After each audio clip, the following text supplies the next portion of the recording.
Member Peace River South.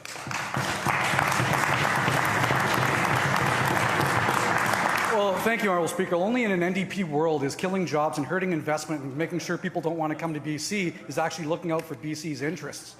You know, we have a $2 billion pipeline opportunity here from British Columbia through Alberta to serve the rest of Canada. And as was said, this is no coincidence that only last week Alberta finally stepped up and said no, they want to intervene on this project. 2,500 jobs are at risk, over $1 billion of investment that are going to help Canadian companies moving forward. This is going to benefit British Columbia and Alberta. But this Premier, instead of trying to make sure that we work together to make sure we have a strong economy, is doing everything possible to put roadblocks in the way to make sure that we have this unnecessary trade war. Will the Premier again stand up, put an end to this, and finally look out for the jobs of the people of British Columbia, the investment that we should be seeing that we're not having?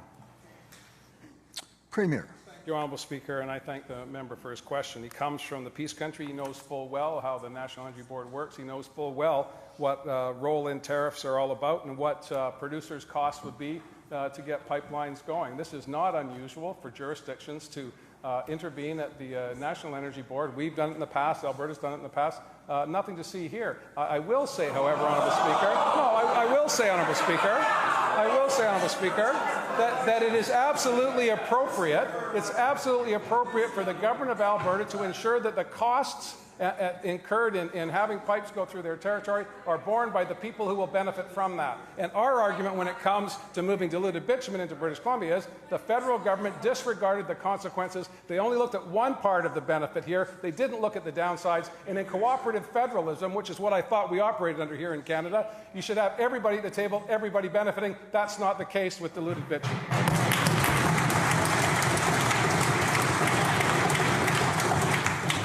Peace River South on a supplemental.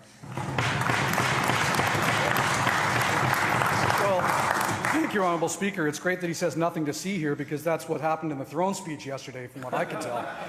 It's unfortunate the Premier can't actually understand the damage that he's causing here.